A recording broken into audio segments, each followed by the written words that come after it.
Battlefield 6's Portal mode isn't shaping up just to be another sandbox for changing sprint speeds or tweaking health values like we saw with Battlefield 2042.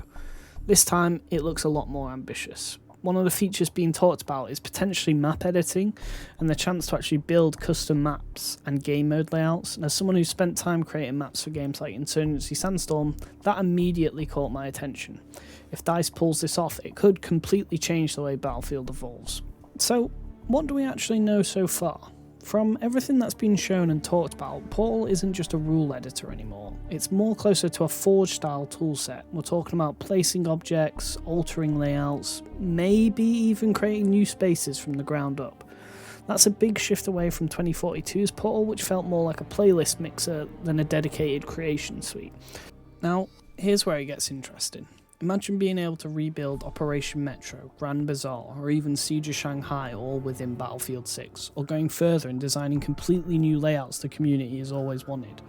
Dense urban cities, close quarter maps, or experimenting with designs DICE would never officially ship.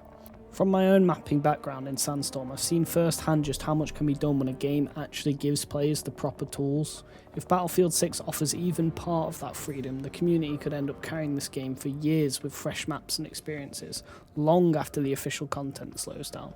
But of course, there are questions. How deep will these tools actually be? Are we going to have true terrain editing, shaping hills, creating rivers and trenches? Or will it just be moving props around on a preset map? Will we be able to control lighting, weather, time of day, or are we stuck with whatever the map we've chosen provides, or maybe a few select presets DICE has given us? We already know this isn't direct access to Frostbite itself. DICE have mentioned that the tools are integrated with Godot, which is an open source engine, but I'm not too sure yet how much freedom that'll actually give us. So I'm going into this with some tempered expectations, but even within those limits, there are a few things I'd love to see. The first is real terrain editing, not just prefab swapping. Let creators carve out landscapes, dig trenches, build mountains. All of that will allow a map to feel unique. The second is we need a strong asset library. The more objects we have to work with, the more creative freedom the community gets. Ideally, those assets should be modular so we can piece them together in various different ways, and maybe even allow for material swaps to give more visual variety. The third is environmental control. Weather, lighting, and time of day are huge for atmosphere, and Battlefield has always been about atmosphere. And finally, an easy, front and centre way to browse and discover new creations so good maps don't just disappear. But realistically, I don't think we're going to get all that. In my opinion, the closest thing we'll see is something more like Halo Forge. You won't be able to directly control the terrain, instead you'll be working with a list of assets, some of which might be modular so you can piece them together. That can be fun, but it's obviously limited.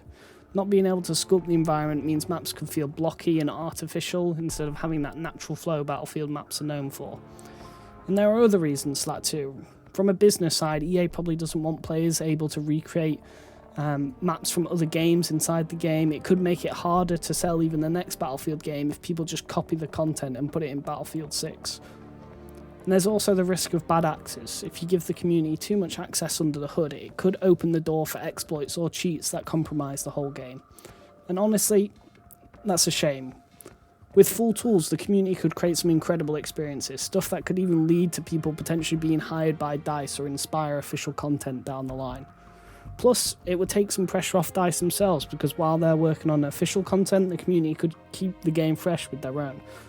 But the reality is, it's probably going to be a very simplified system, fun to play with, but nowhere near the potential of full map making tools. To wrap it up, Portal in Battlefield 6 has the potential to be the biggest step forward the series has seen in years. If DICE delivers real mapping tools, this could be Battlefield's answer to Halo Forge, a platform where the community keeps the game alive with fresh content for years to come. But if it's watered down, if it's just prop placement with no real depth, then Portal risks ending up forgotten, just like 2042. And also, just to add on to that as well, 2042 also included content from other Battlefield games, which it doesn't look like Battlefield 6 is doing. And I know that there's also, just going slightly off script here, I know that Portal in Battlefield 6 also includes things for, custom logic scripting and UI scripting, so it will be interesting to see the sort of experiences people come up with.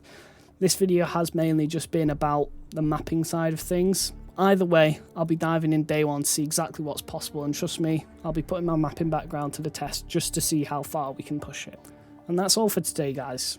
I'd love to hear your thoughts in the comments below. Are you sceptical about Portal like I am, or do you think Battlefield 6 is finally going to give us the map editor we've always wanted? If you enjoyed the video, a like really helps out. And feel free to subscribe if you want to see more Battlefield content as we get closer to launch.